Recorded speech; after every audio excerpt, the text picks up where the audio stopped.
Nós vamos estar compartilhando um pouco da palavra de Deus. E eu convido você, mais uma vez, a se colocar de pé e junto comigo fazer essa oração. É importante nós sempre orarmos, sempre pedirmos. Condição de cada coração é diferente.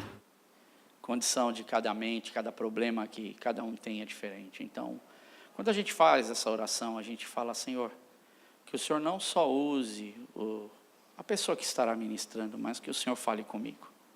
Deus não precisa de muitas palavras para falar com você. Deus precisa de palavras certas. E eu tenho certeza que Deus tem palavras certas para cada um de nós. E é isso que nós vamos buscar. Então essa tem que ser a sua oração. Senhor, fala comigo. Senhor, vem de encontro, Deus, porque eu quero aprender mais de Ti. Eu quero ser tocado mais por Ti. Essa é a nossa oração. Deus, obrigado por cada um que aqui está. Que nós possamos ouvir a Tua voz. Que o Senhor possa falar conosco. Que essa Sua palavra, Senhor, que é tão viva, tão eficaz, faça realmente um estrondo na nossa vida, cada vez que nós ouvimos, cada vez que nós lemos. Pai, no nome de Jesus, mais experiência a cada leitura, mais experiência a cada canção, mais experiência a cada, Senhor, passo que nós damos em Sua direção, Deus. É o que nós te pedimos. No nome de Jesus. Amém. Pode sentar. Bem, olhando um pouco, não é? Hoje é o último dia em que eu vou estar falando sobre esse tema que eu tenho falado com vocês nos últimos, acredito que no último mês, ou até mais que isso. E algumas histórias nós temos tirado, em algumas delas, a maioria, né, do livro de Atos dos Apóstolos, porque viemos aí do dia do Pentecostes, viemos seguindo mais ou menos esta linha.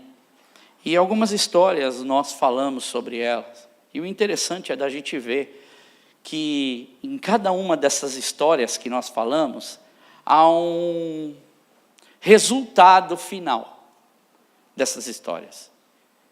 Então não são histórias simplesmente que acontecem, tiramos lições, mas há um resultado em tudo que nós ouvimos aqui. Por exemplo, Pedro em Lida, que é do paralítico de Enéas, que ele é levantado. Se nós formos, por exemplo, em Atos 9, que é onde está, todos os que ouviram em Lida e Sarona, cidade ali da região, viram o que aconteceu com aquele homem e se converteram ao Senhor. Em Jope, na casa de Cornélio, que era um centurião, nós também falamos sobre isso. Atos 10 diz o seguinte: enquanto Pedro ainda estava falando, já na casa de Cornélio, estas palavras, e o Espírito Santo desceu sobre todos os que ouviam a mensagem. Vai vendo? E Pedro, quando vê tudo aquilo, ele disse: pode alguém negar água, impedindo que estes sejam batizados? E eles receberam o Espírito Santo como nós. Então ordenou que todos fossem batizados em nome de Jesus, e depois pediram para que Pedro ficasse lá com eles mais um tempo. Filipe, por exemplo, em Atos 8, que nós também falamos, as multidões vinham e unanimemente elas ficavam e elas queriam ouvir o que ele estava falando. E devido aos sinais, às maravilhas e tudo que estava acontecendo, os demônios, eles batiam em retirada, saíam aos gritos, porque o homem cheio do Espírito Santo de Deus estava lá. E o estrondo foi tanto que até Pedro e João, enviados pelos apóstolos, vieram para verificar tudo o que estava acontecendo em Samaria. E tinha um resultado muito lindo lá, de pessoas convertendo. E esse resultado daquilo que Filipe fez com que estes homens de Deus, eles também voltassem por seu caminho, passando pela região de Samaria, também pregando para os samaritanos. E olha que, para um judeu fazer isso era muito complicado. Mas o resultado de sermos usados por Deus, tudo que nós temos falado, nesse mesmo capítulo, por exemplo, quando Filipe, ele é levado, o anjo fala para ele: desce para a estrada que vai de Jerusalém até Gaza, e lá você observa. E a hora que ele vê, ele fica de olho lá e vê um etíope voltando do templo. Ele já tinha ido para o templo. Quando ele está voltando, ele vai até esse homem, vai bem do ladinho, e nós vemos o resultado disso. Esse homem, ele entrega a vida dele para Jesus, ele é batizado e ele volta feliz da vida. Que aqui no capítulo 8, 39, diz que quando o Espírito ele arrebata Filipe, e o eunuco não vê mais Filipe, jubiloso, ele continuou o seu caminho. A Bíblia, a mensagem que Eugene Peterson, ele diz o seguinte, ele traduz da seguinte forma: quando eles saíram da água, assim dele ser batizado, o Espírito de Deus levou Filipe. Foi a última vez que o eunuco o viu. Olha o que ele diz: feliz da vida, o eunuco continuou sua jornada, pois agora possuía aquilo que ele havia buscado. Ele foi para Jerusalém buscar alguma coisa. Ele não encontrou o que ele foi buscar. Ele só encontrou quando alguém chegou, cheio do Espírito Santo do lado dele, e foi usado por Deus. Dá para entender o contexto da palavra de Deus? Como é que o Espírito Santo de Deus funciona?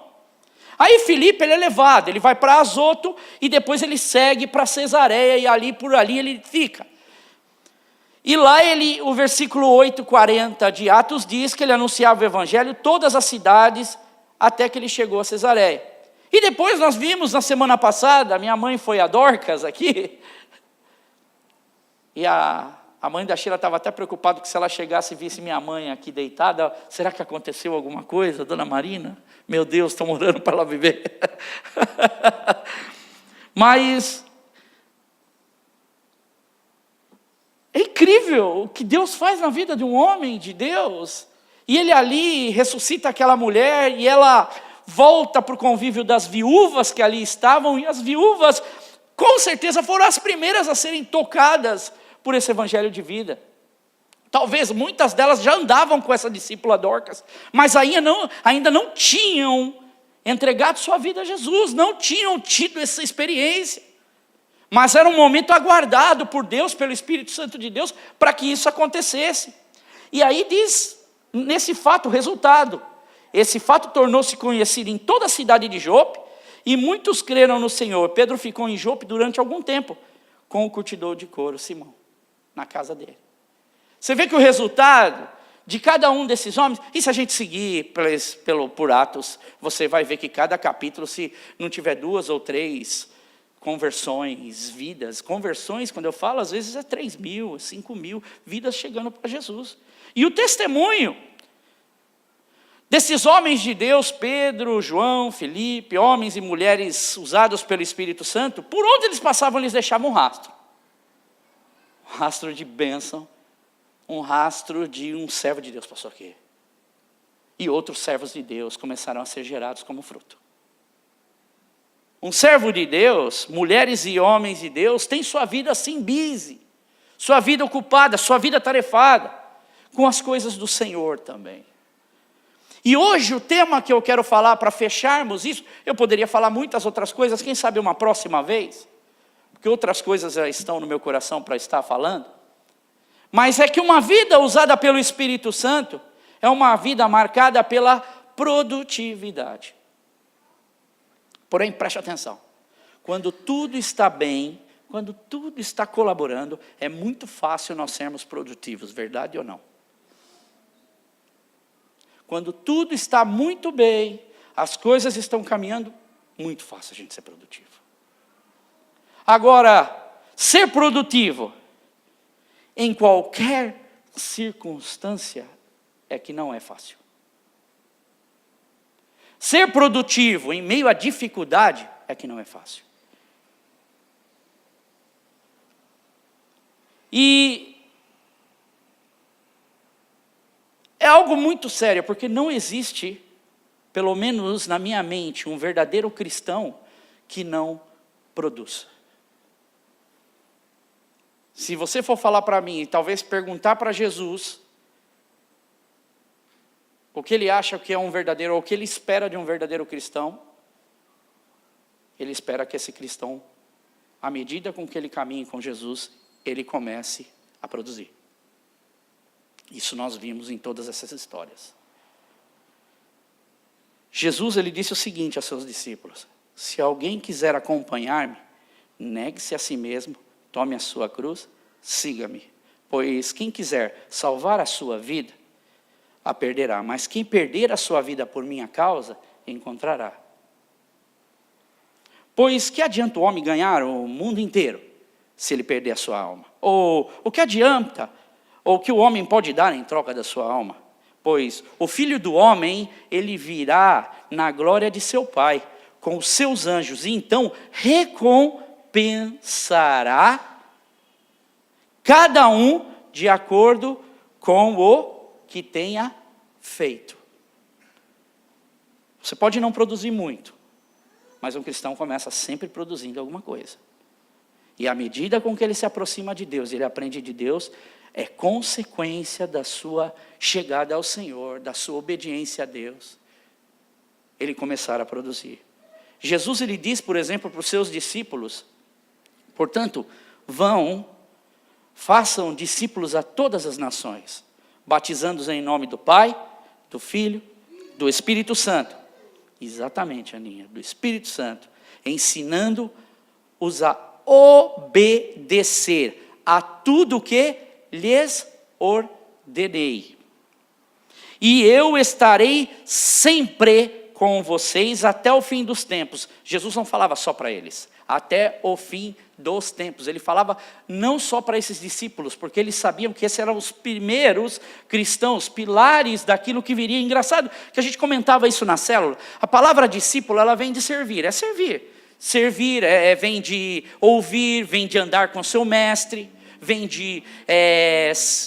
como é que eu poderia falar? Seria um pupilo. Mas a raiz da palavra é de matemática. Por quê? Porque vem de pensar. Vem de você fazer um esforço para pensar. Porque para você fazer matemática, você tem que ter um esforço para pensar. Então, para você ser um discípulo, você precisa se esforçar para você ser um discípulo. Porque, fora isso, não há esforço. Então, exige dedicação de quem segue. Então, não é simplesmente eu ser um discípulo, mas a palavra, ela diz que eu tenho que me esforçar para ser um discípulo. E aí é interessante, porque ainda Jesus vai em mais algumas deixas para a gente poder entrar hoje em quem é o personagem que eu vou falar. Portanto, quem ouve estas minhas palavras e as pratica, é como um homem prudente que construiu a sua casa sobre a rocha.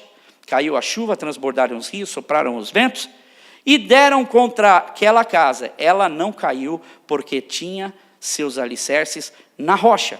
Mas quem ouve essas palavras e não pratica, é como um insensato que construiu sua casa sobre a areia. Caiu a chuva, transbordaram os rios, sopraram os ventos e deram contra aquela casa. Ela caiu e foi grande a sua queda. Mateus 7, 24, 27 a 27. Estarmos debaixo dessa ordenança de Deus, andarmos debaixo dessa ordenança de Deus, é algo que todos nós precisamos ter. Ouvir essas palavras e praticar estas palavras é algo benéfico para toda a nossa vida. É algo benéfico para todos os nossos filhos. É algo benéfico para todos que rodeiam a nossa vida. E talvez você me pergunte, para que eu trouxe um chapéu? Na verdade eu não trouxe, eu esqueci e a Sandra tinha um aí. Yeah? Por que vocês acham que eu trouxe o chapéu hoje? Que eu vou de férias? Valdomiro Santiago? Não.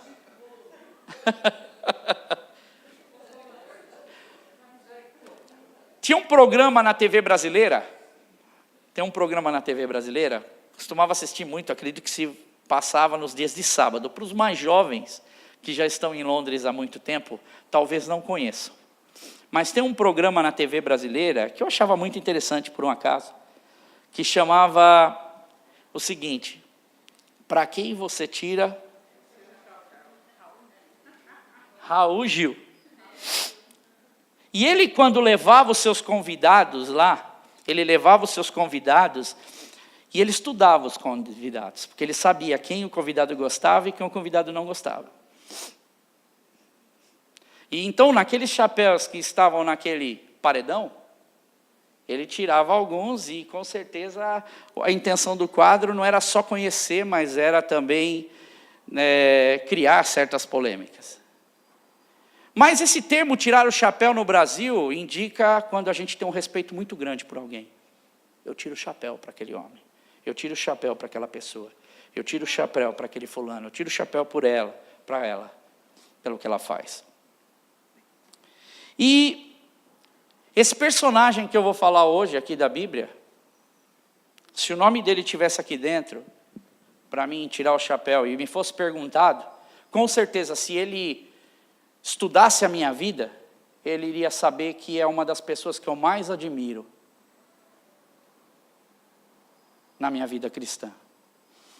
Com certeza o nome de Jesus ia estar lá, porque é uma das coisas que eu falo e falo muito. Com certeza o nome dos meus familiares estariam, alguns amigos, alguns músicos que eu gosto, alguns grupos, mas eu tenho certeza que o nome dessa pessoa também estaria no meu chapéu. E eu tiraria o chapéu para ele. Não é o Marquinhos. Tiraria o chapéu para o Marquinhos também. E eu queria que você abrisse a sua Bíblia. Hoje não vai ser em Atos. Faz parte de tudo ali, tá? 2 Timóteo 4, de 6 a 8.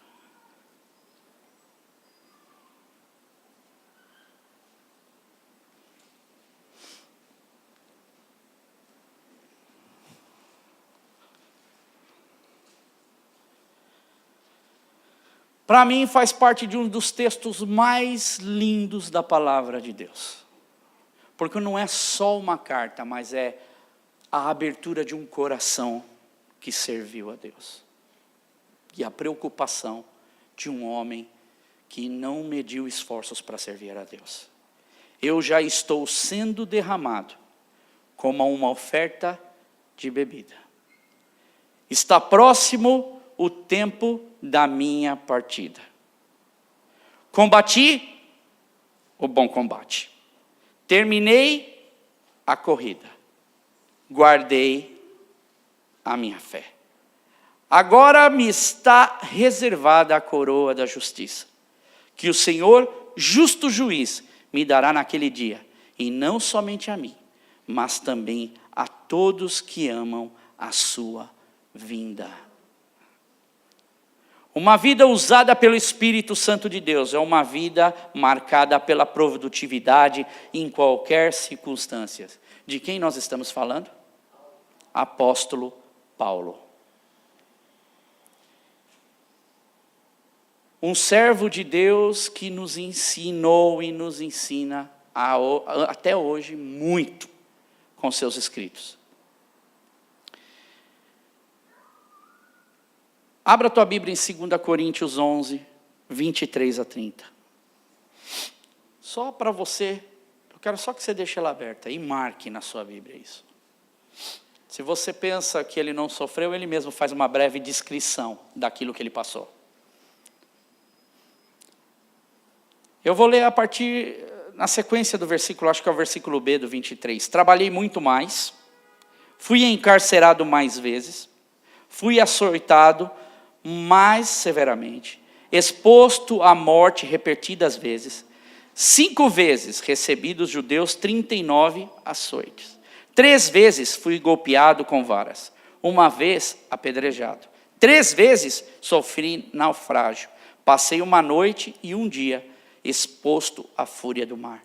Estive continuamente viajando de uma parte a outra. Enfrentei perigos nos rios, perigos dos assaltantes, perigo dos meus compatriotas, perigo dos gentios, perigos na cidade, perigos no deserto, perigos no mar, perigos dos falsos irmãos. Trabalhei arduamente. Muitas vezes fiquei sem dormir. Passei fome e sede. Muitas vezes fiquei em jejum. Suportei o frio, a nudez. Além disso, enfrento diariamente uma pressão interior. A saber, a minha preocupação com todas as igrejas. Quem está fraco, que eu não me sinta fraco. E quem não se escandaliza, que eu não me queime por dentro. Se devo me orgulhar, que seja nas coisas que mostram a minha fraqueza. Lindo texto. Que texto? Um texto que nós deveríamos ler muitas vezes. Porque uma das coisas que mais nós encontramos são pessoas reclamando. Pessoas reclamando com tanta condição, com algumas dificuldades. Esse homem, ele andou tanto, que eu estava fazendo algumas contas e procurando nos livros, até onde se encontra, mais ou menos, que se dá para ter base, ele andou 13.730 quilômetros via terra, 552 dias. 11.050 quilômetros via mar, 111 dias. No total, dá 24.780 quilômetros percorridos para servir a Deus. Alguns, ou que dá 663 dias, andando, fazendo a obra.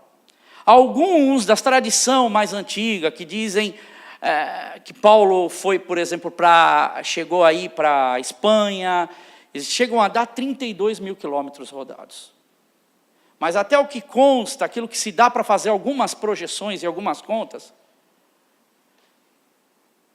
dá para ver que ele andou muito, servindo a Deus.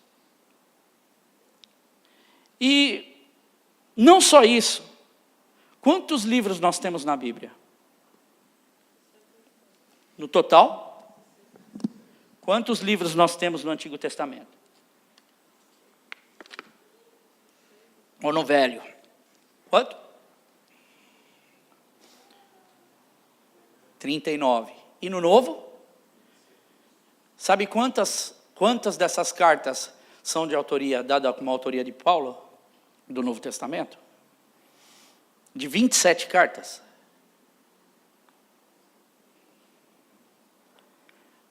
Primeira, segunda Tessalonicenses. Gálatas, 1ª e 2ª Coríntios. Romanos, Filemão, Filipenses, Colossenses, Efésios, Tito e a última carta, 1ª e 2ª Timóteo. Primeiro, as cartas que eu falei, cartas maiores. Segundo, cartas que foram feitas na prisão, Filemão, Filipenses, Colossenses e Efésios. Vai vendo a história da trajetória. Nós estamos falando de uma vida que é usada pelo Espírito Santo, é uma vida que tem produtividade em qualquer circunstância. Ninguém está pedindo para sermos apóstolo Paulo. Cada um de nós tem um chamado específico e uma vocação a ser seguida. E ninguém está falando que você vai também passar por todas estas coisas. Porque eu poderia usar até a palavra nesse, mas não é por isso. É dando exemplo de um homem que se dedicou pela vida dos servos de Deus que viriam, daquilo que Jesus falou, as palavras de Jesus ecoavam em seu coração. E aí as últimas cartas que é Tito, e essa carta que nós lemos, tanto 1º quanto 2º Timóteo, Tito era porque Tito estava em Creta, Timóteo, porque Timóteo estava em Éfeso, se eu não me engano, Timóteo em Éfeso, e ele na preocupação. E se nós lemos esse último capítulo de 2 Timóteo, que não dá tempo, é muita coisa para a gente falar nesse período curto. Meus irmãos, é lindo de nós vermos essa carta. E certa vez eu li sobre um pastor inglês, ele fala que ele estava dando uma aula, né? Na verdade ele estava dando um exame na escola. Os alunos que vão fazer os seus exames finais, que estão nos exames ou já que fizeram, sabe que quando chega no período final dos exames, são muitas provas, uma atrás da outra, e é estudando o tempo inteiro, e às vezes não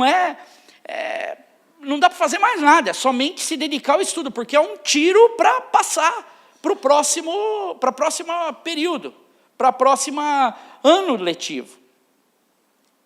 Então, esse pastor, no seu livro, ele diz o seguinte, ele estava ali vigilante na sala de aula com seus alunos, e eles faziam mais um exame, mais uma prova. O dia estava abafado, o dia estava quente, e todos os alunos eles estavam cansados. E além do calor, era a época de muitas provas, já estavam no 5º exame, que eles estavam fazendo só naquela semana, e muitos outros exames iriam acontecer ainda naquela semana. Havia um relógio na parede, e aquele relógio era para que eles vissem quantos minutos, até que hora ia. Só que quem está fazendo prova já nem olha para relógio, está preocupado, é igual quando a gente prega, né? Quando você vê já deu 8h30. Mas anyway, os alunos tinham aquele relógio, mas ninguém olhava, e aí veio o professor e fala: vocês têm mais 10 minutos.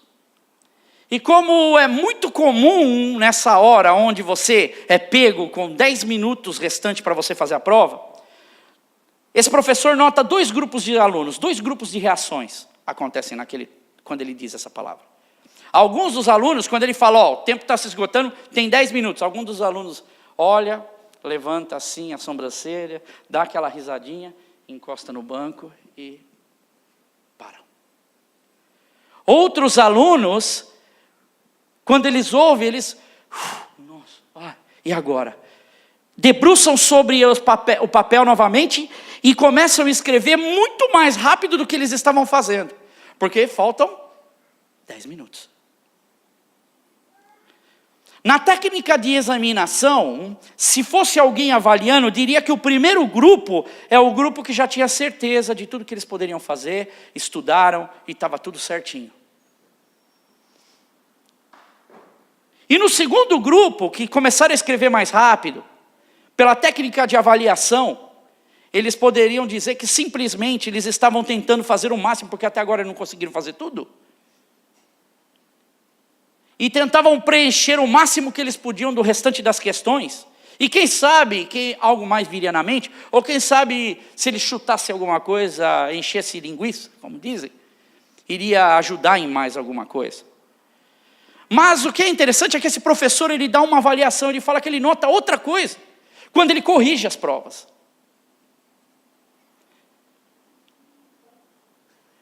O primeiro grupo, eles simplesmente deram de ombro, encostaram e falaram: já fiz tudo que eu tinha que fazer. O segundo grupo, eles tentaram melhor, e muitos daqueles que tentaram melhor conseguiram alcançar bons resultados. Porque eles tentaram usar os 10 minutos finais da melhor forma que eles podiam. Mesmo que eles fizessem mais rápido, mesmo que eles corressem, mas eles falaram: nós vamos aproveitar todos os minutos que faltam para nós podermos ser mais efetivos naquilo que nós temos. Meus irmãos, exatamente como esse exemplo era a vida de Paulo. O relógio de Paulo estava ticking. O relógio de Paulo, o tempo de Paulo estava acabando. O tempo de Paulo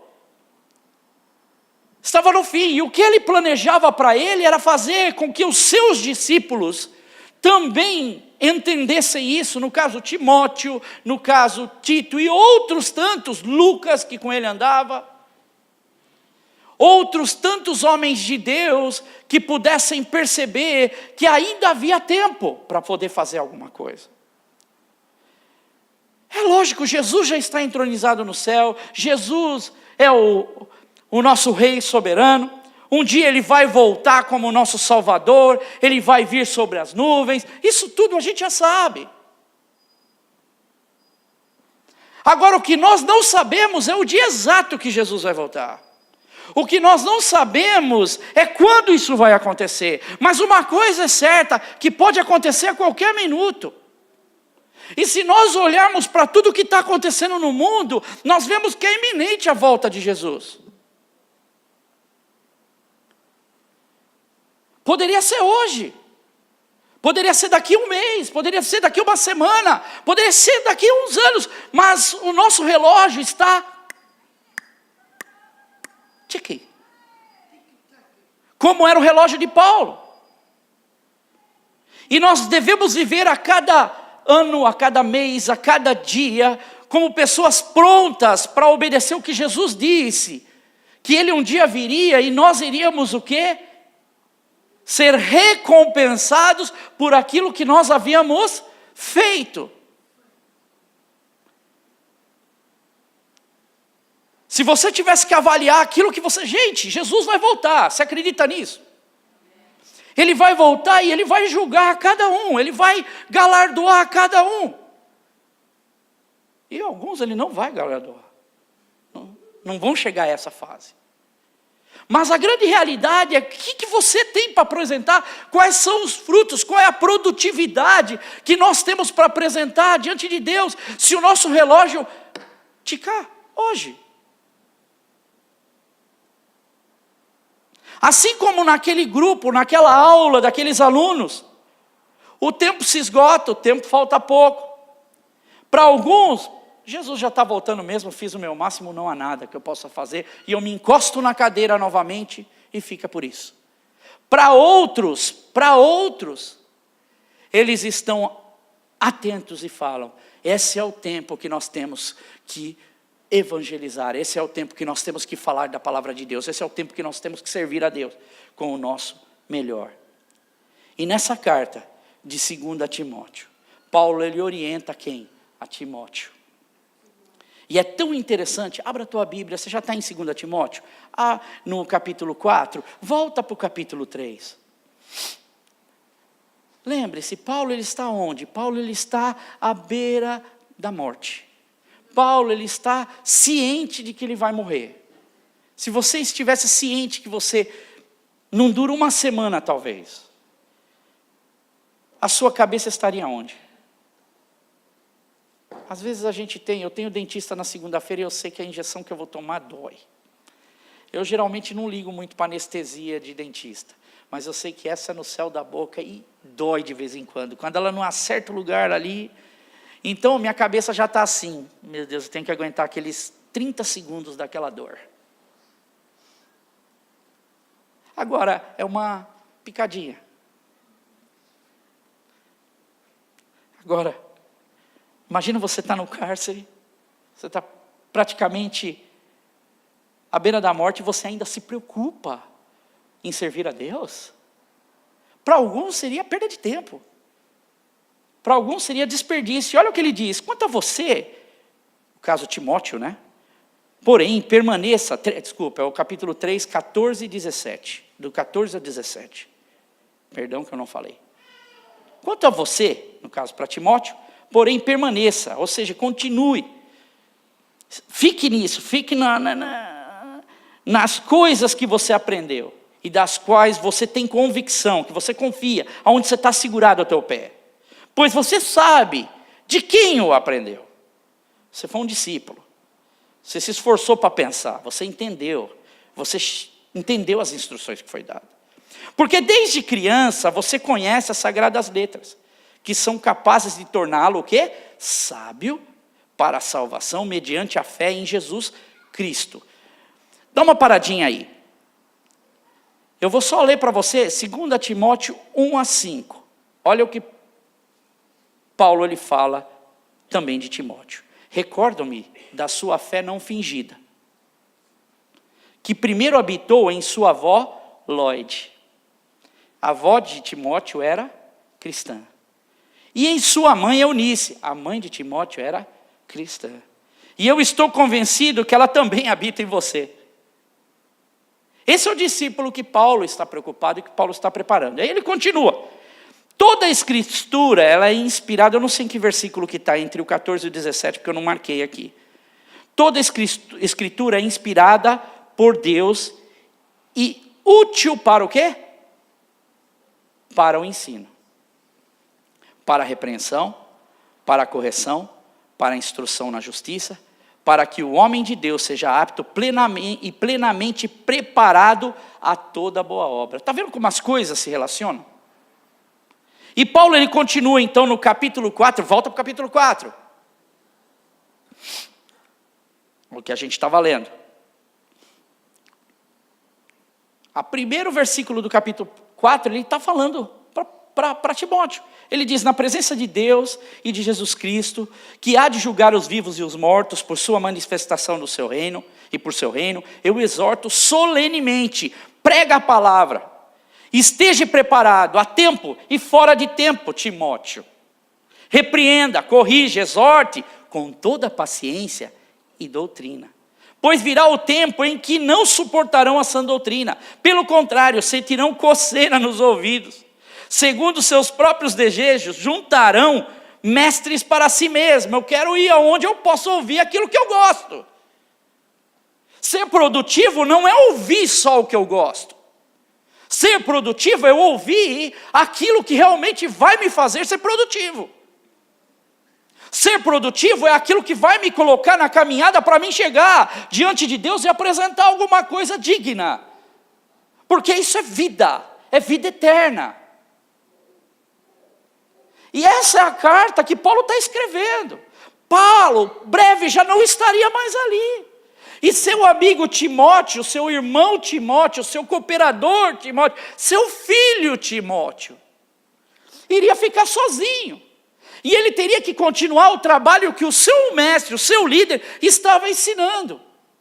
Ele não só queria ser produtivo, mas a produtividade, ele queria que os seus discípulos entendessem a mesma coisa. E Timóteo, em diferença de Tito ele já era mais arrojado. Tito, por exemplo, em Creta, que é onde ele está, quando ele manda a carta para Tito, na verdade ali a igreja passava por problemas e ele sabia o perfil de Tito. Tito já era mais. Só que Timóteo, se você for procurar ler sobre Timóteo, até pelo menos a história, Timóteo ele já era mais acanhado, ele já era mais envergonhado, ele já era mais tímido. E de vez em quando até ansioso. Mas Paulo sabia da potência que Timóteo tinha. Está vendo como as pessoas que produzem são diferentes? Todos vamos produzir, mas não vamos produzir da mesma forma. O importante é nós colocarmos o nosso coração e aprendermos o que Deus tem para nos ensinar dentro daquilo que é a nossa vocação.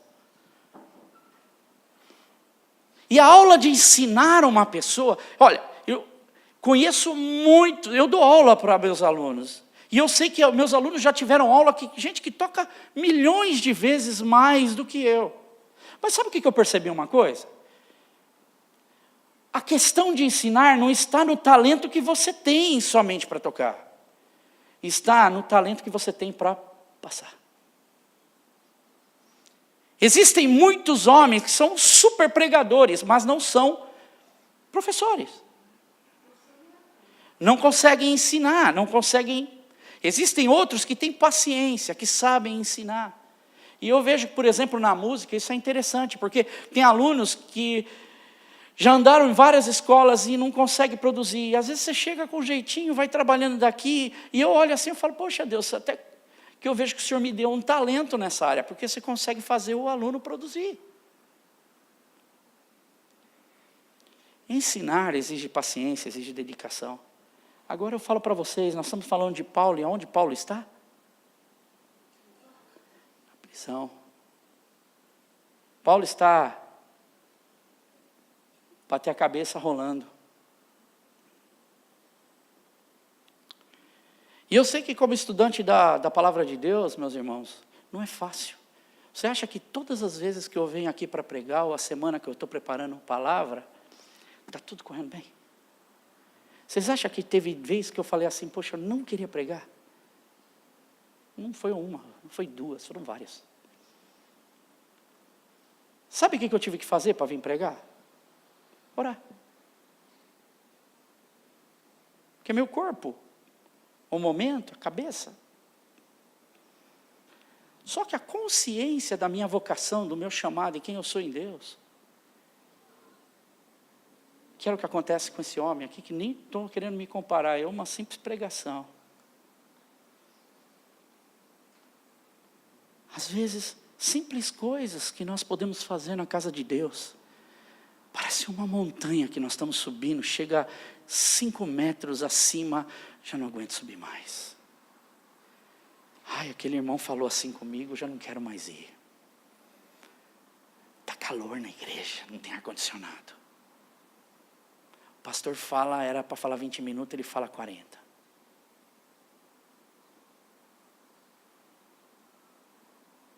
Uma vida de produtividade, meus irmãos, tem que se engolir sapo muitas vezes. Uma vida de produtividade é sacrifício, é entrega. Isso é para tudo na vida, não é só para produzir para o reino de Deus, não, para tudo. E especialmente se você mora aqui nesse país, você sabe que você tem que engolir muito sapo. Até o ponto que você pode falar assim, agora já posso usufruir um pouco. Essa é a realidade. Nós não estamos no nosso país. E Paulo aqui, com certeza,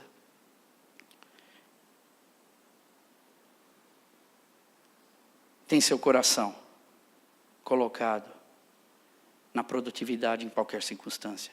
Só abre a sua Bíblia, a gente já está terminando. Quero só dar uma pincelada para a gente já encerrar sobre isso. 2 Timóteo, aí no versículo 6. Eu já estou sendo derramado como oferta de bebida, o que eu já li, né? Já está próximo o tempo da minha partida. Paulo sabia que o tempo já não estava em seu favor e que não foi igual à primeira vez que ele foi para ser preso e ele foi liberto. Ele tinha certeza que ele não iria ser liberto. E no versículo 7 e 8 diz, combati o bom combate, terminei a corrida, guardei a minha fé. Para mim, se eu fosse falar de produtividade, esse seria o versículo que todo mundo que produz falaria. Teria que falar, pelo menos. Combati o bom combate. Porque é uma luta. Encerrei a minha carreira bem. E guardei a minha fé, porque eu apresento diante de Deus. Digno, certo de que eu vou poder apresentar algum resultado para Deus. Se eu tivesse que falar uma frase de produtividade, essa frase para mim, ela não esboça outra coisa senão uma pessoa certa de que ela havia feito tudo aquilo que Deus o chamou. Então, combater o combate, encerrar a carreira e guardar a fé é a frase de uma pessoa produtiva. Só que ele não termina por aí. Porque ele ainda continua na frase dele dizendo, agora já está me reservada a coroa da justiça, que o Senhor justo juiz me dará na onde? Naquele dia. E não somente a mim, mas também a todos os que amam a sua vida. Ele continua a história, poderia acabar a história por aqui, mas do 4, do 9 ao 12, a carta vai ficando mais emocionante à medida que a gente vai lendo.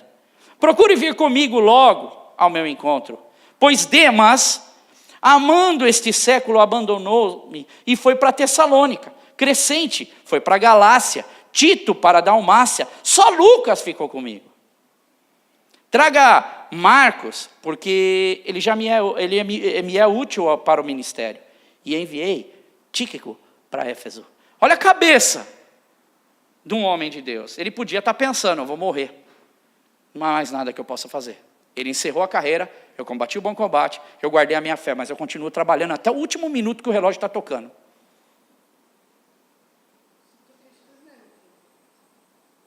Continua fazendo a obra de Deus até o último minuto. Gente, é lindo demais. É lindo demais a gente ver que um homem que teve abandono vem logo no meu encontro. O lado humano dele estava... Eu tive a oportunidade, não sei se realmente é aquela, todos dizem que é, batem o martelo que é, o Cárcere Mamertino, que é lá em Roma. Estive em Roma um tempo e eu pude ir lá naquele cárcere, não uma vez, mas algumas vezes. Gente, é no fundo da terra.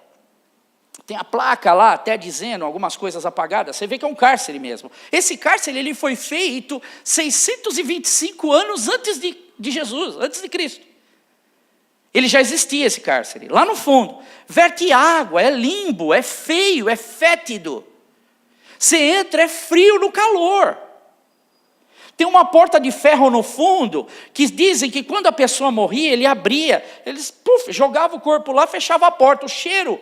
Você sente o cheiro de coisa ruim lá dentro. As pessoas ficavam no alto, não chega a ser essa altura aqui, mas é um pouco mais do que aqui. Ele fica para baixo, eles entram pelo buraco, tudo é dado pelo buraco. E ele está numa prisão dessa, pediram, porque agora ele já não está numa prisão domiciliar. Ele está numa prisão assim, certo de que ele vai ser condenado. Reinado de Nero, Nero doido. Nero persegue cristão, Nero queima cristão em poste. Para ser luz de dia. Nero, para não levar a culpa nele, que houve uma queimada lá se você souber da história, né, e procurar saber da história, em Roma, de 14 quarteirões, 10 queimaram por 6 dias. E Nero, o que ele faz? Ele, para não levar a culpa, ele começa, esses cristãos, e começa a perseguir. Provavelmente Pedro está numa dessa levada. perseguição em cima de cristão. E Paulo, ele é um dos cabeça. E Crisóstomo, um historiador, ele diz, por exemplo, no caso de Demas, amando o presente século, Tessalônica era uma cidade muito populosa. E era uma das cidades mais populosas ali da região, e era até uma metrópole ali naquela localidade. Então as mercadorias passavam por Tessalônica. Olha que interessante. Quando ele fala que foi para Tessalônica, uma das probabilidades é que, amando esse presente século, Tessalônica tinha muita questão de amizade financeira, dava para fazer negócio. Tipo Londres, assim, uma coisa bem fácil de você trabalhar, você tem como ganhar dinheiro. Então, ele amando isso daí, provavelmente, alguns historiadores dizem que ele falou, a primeira vez que Paulo estava preso, eu fiquei com ele. Aguentei, mas a segunda eu sei que ele não vai sair, bateu aquele medo, e eu não vou aguentar, então eu vou para o consolo ali da minha casa. E olha que interessante, a frase que esse Crisóstomo diz é o seguinte: Demas, por ter amado a facilidade e a segurança, preferiu viver seguro em casa do que ficar na aflição e suportar as dificuldades ao meu lado. Ficar comigo para arriscar-se a esses perigos presentes, ele resolveu voltar e talvez ir lá curtir a vida dele num lugar que poderia dar alguma coisa. Porque ninguém quer ir para um lugar que não vai lhe render nada. E a obra não pode parar. E ele continua, né, nessa carta linda. Crescente foi para a Galácia, que é ali a atual Ankara. Tito para a Dalmácia, que é Croácia. Lucas está comigo, que era o médico companheiro de Paulo. Marcos, que era o João Marcos, que havia desistido de uma das jornadas, agora dá a volta por cima e está com Paulo. E Demas, que estava com Paulo, abandona. Aí você vê como que é? Esse cara estava do meu lado, ele me abandona. O outro que me abandonou agora virou meu... Andar na vida cristã é isso. Você está com jeito dentro da igreja. Estou te apoiando, conta comigo. E você acha que você pode contar. E às vezes com aquele que você acha que você não pode contar, a pessoa chega perto e você vê, está produzindo fruto. Vê como a vida cristã, ou como a palavra de Deus, ela consegue nos envolver no nosso dia de hoje. E vê como um homem, por exemplo, um jovem como João Marcos, que escreveu Marcos. Um jovenzinho como esses jovens que a gente tem, que vem na casa do Senhor para ouvir a palavra de Deus, para servir a Deus.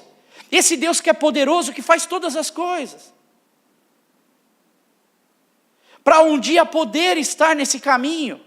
Porque a vida para eles vem. Vai chegar o dia que a responsabilidade vai vir. E eles vão ter que encarar tudo isso de frente. Aí ele continua mais um pouco. Quando você vier, traga a capa que eu deixei na casa de Carpo. Dá para entender que estava frio. Se você pegar período de outono, até mais ou menos em Roma ali, você pegar... Chega a cair neve ali, gia, fica frio. E no verão, um calor absurdo. Traga meus livros, especialmente os meus pergaminhos. Imagina, ele não tinha nada.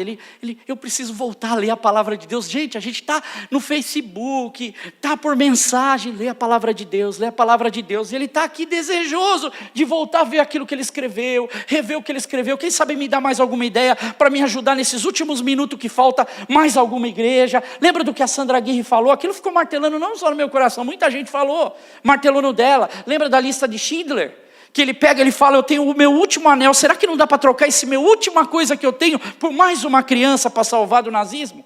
Da morte da câmara de gás?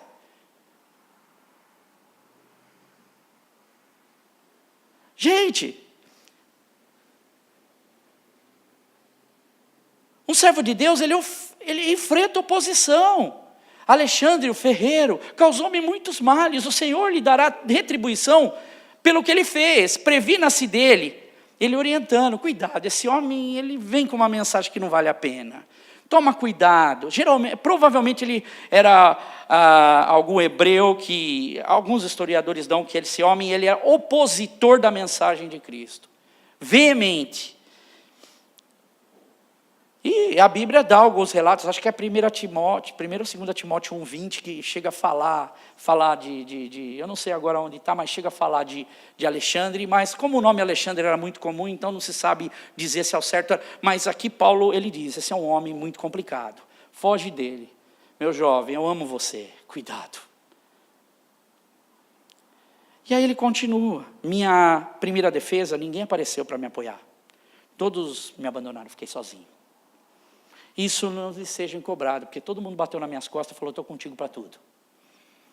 Mas o Senhor permaneceu ao meu lado. Deus não abandona o servo dele. Para que por mim a mensagem fosse plenamente proclamada. Ele não parou de pregar. E todos os gentios ouvissem. Mesmo na minha defesa, eles vão ouvir que Jesus é o Salvador. Fui libertado da boca do leão. Provavelmente, realmente, não foi para a arena lá, né? Para o Coliseu. Aqui, talvez, ele está dizendo mesmo. Fui libertado da boca do leão. Tem muito cristão morrendo pela boca do leão, porque Nero fez isso muito. Mas, ao mesmo tempo que Deus fechou a boca do leão, Deus abriu a minha boca para falar da palavra de Deus. Olha aqui, que lindo. Eu não me calei diante deles, eu falei para os gentios, todo mundo ouviu de Jesus. O Senhor me livrará de toda obra maligna, olha a certeza dele. Por quê? Porque ele não queria perder a salvação dele. Ele não queria perder aquilo de mais precioso que ele tinha, chegar nos olhos de Jesus, de Deus, e olhar para Deus tudo que ele estava falando. E olha, ele diz, e me levará a salvo para o seu reino. Celestial. Tem uma música que diz, eu vou para o céu de luz, viver com meu Cristo Jesus, não posso mais ficar aqui, com Cristo eu quero subir, com Jesus Cristo eu quero ir. Não sei o que Paulo nessa hora passou na mente dele, mas uma coisa era certa, que ele termina a oração dele, a ele seja a glória para todos sempre, amém. E para finalizar essa carta dele, ele ainda manda saudações para Priscila, manda saudações para Áquilo, manda saudações para a casa de Onesíforo, manda saudações para todos os meus amigos. E ainda ele fala, será que eu esqueci de mais alguma coisa? Erasto permaneceu em Corinto, viu, Timóteo? Na Grécia. Mas eu deixei Trófimo no Oriente, doente em Mileto. Cuida dele, hein? Aqui ele está dizendo, ele está doente lá. Procuro ver antes do inverno. Eubulo, Prudente, Lino, Cláudio e todos os irmãos enviam-lhe saudações. O Senhor seja com o seu espírito. Acho que ele dizendo assim, meu filho, eu espero poder que você venha me ver antes de eu morrer. E a tradição cristã, tradição histórica, diz que ali perto do cárcere, no caminho para o fórum, porque é um fórum romano ali, todo já caído, né? Aquilo é só ruína, mas muito bonito de se ver lá em Roma. E Paulo, ele é levado, e ele usa a sua última carta que ele tinha na manga, eu sou um romano, então eu não posso ser crucificado. Mas muitas pessoas falariam, poxa, que carta que ele tem na manga, ele não vai ser crucificado. E o que acontece? Provavelmente, decapitação. E o historiador diz que a faca passa por sua cabeça, e ela rola. Hoje tem a igreja das 3 fontes, e tem um monte de coisa. Essa é a história de um homem produtivo. Em uma circunstância difícil. Nossa vida cristã, nossa produtividade, ela não existe para a gente marcar pontuação. Fiz, tiquezinho. Fiz, tiquezinho. Mais um. A gente brinca muito, mais uma pedrinha na coroa, né? Mais uma pedrinha na coroa. Mais uma pedrinha na coroa. Servir a Deus nós não fazemos por marcar score. Servir a Deus, como eu disse, tem que estar na nossa vida. Uma vida usada pelo Espírito Santo de Deus. É uma vida marcada pelo ministério. Se você não tem um ministério,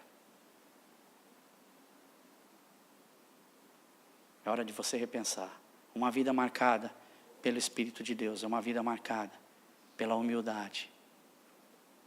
Seja humilde naquilo que você faz. Quanto mais Deus te coloca, quanto mais Deus te dá, lembre-se de onde você veio, quem você é. Não deixe a posição, você é pastor, Meus irmãos, seja como Pedro. Meu irmão, se levanta, Cornélio, se levanta, eu sou um homem igual a você.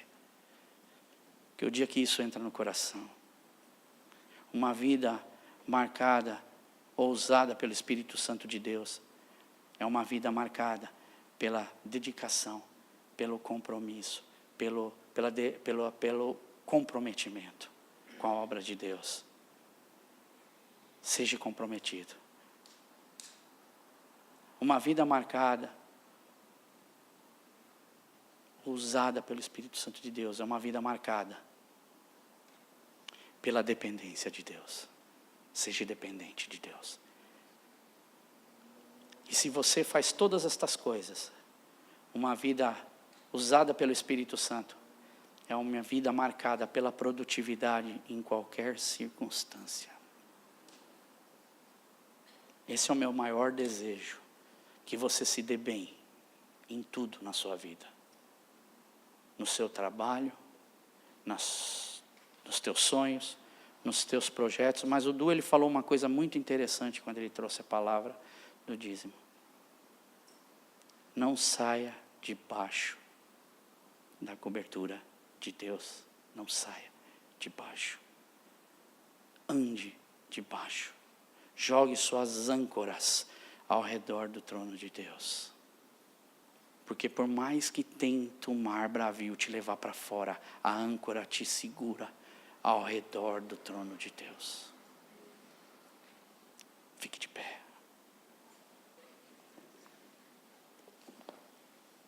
Essa minha oração é que eu quero realmente que essas palavras, assim como foram produtivas para a minha vida, possam realmente cravar no seu coração, meus irmãos.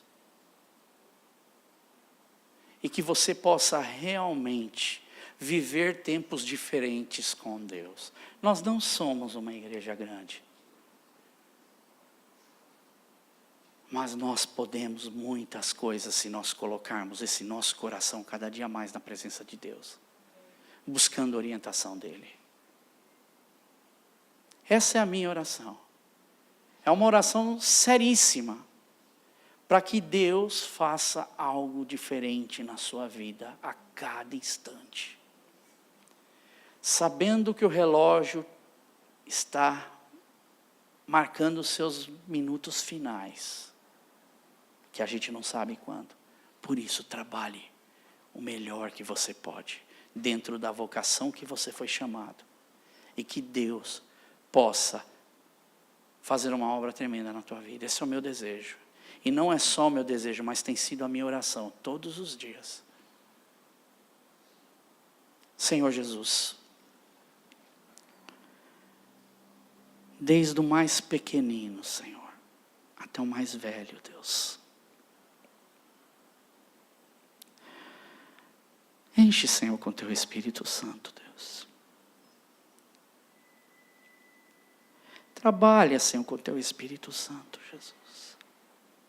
Pai, olhar para a história desses homens, dessas mulheres que serviram a Ti, Deus. E as que serviram, que não estão registradas na Bíblia, mas estão registradas na história, Senhor, da humanidade, Deus. Deus, eu louvo, Senhor, pela vida de cada um deles, Deus. Pai, mas eu te peço, Deus, que o teu Espírito incomode a nossa vida, Senhor. Para que nós possamos ser eficientes, Deus, em fazer a tua obra, Senhor. Ajuda-nos, Espírito Santo de Deus, ajuda. Deus, quanto talento a gente tem aqui, Senhor. Quanto talento nessa igreja, Jesus. Quantos talentos que estão chegando na igreja, Deus. Pai, ajuda, Senhor, que o teu Espírito trabalhe, Deus. Que o teu Espírito incomode, Senhor. Pai, certos, Deus, que nós estamos no centro da tua vontade, para fazer a tua obra, Deus. E fazer a tua obra é ouvir o que o Senhor tem para falar, e fazer aquilo que o Senhor manda, Deus. Não é aquilo que nós desejamos. Porque é aquilo que a gente deseja, Senhor, muitas vezes a gente troca, Senhor, os pés pelas mãos, Senhor, e não fazemos a tua vontade. Mas o teu Espírito, a palavra de Deus diz que Ele está em nós, Ele habita na nossa vida. Senhor, assim como aqueles homens oraram e o Espírito Santo desceu sobre o lugar onde eles estavam, o Espírito Santo usou aquelas pessoas. Deus, eu quero te pedir, Pai, que o teu Espírito Santo desça sobre esta igreja, Senhor, cada vez mais. Pai, que o Senhor sopre nos corações, Deus. Pai, que nós venhamos a entender que nós não podemos perder tempo, Senhor, e que nós fazemos a Tua vontade, todas as outras coisas nos são acrescentadas, Deus. E estas coisas nos dão certeza, Senhor, de permanecermos firmes, Deus. Pai, quantas vezes a gente se torna tão dependente, Deus. Depende do pastor, depende, Senhor, do irmão, depende. Pai, o Senhor colocou nas nossas mãos também, Senhor, responsabilidades, Deus. Pai, nós não somos Paulo, Deus. É um chamado específico para ele, Deus, por um tempo específico, e nós entendemos porque estamos aqui estudando sobre ele. Através da vida dele, nós vemos outros homens de Deus. Mas existem sim, Senhor, muitos Timóteos, muitos Titos, Senhor. Muitos Barnabés, Deus. Pai, quantos homens e mulheres de Deus existem, Senhor, espalhados por esse mundo, e aqui homens e mulheres de Deus nessa igreja, Jesus. Espírito Santo de Deus, eu quero te pedir, Senhor, nos usa, Senhor, para o louvor da Tua glória. Nos usa para o poder, Senhor, do reino de Deus, Deus. Não para a nossa glória, mas para a Tua glória. Abençoa cada vida, Deus. Pai, que nós um dia possamos subir, Senhor, diante da Tua presença no céu. Certos de que nós fizemos, Senhor, o nosso melhor. Faça o seu melhor para Deus. E Deus com certeza fará o melhor dele para você. No nome de Jesus. Amém, Senhor. Amém. Glória a Deus.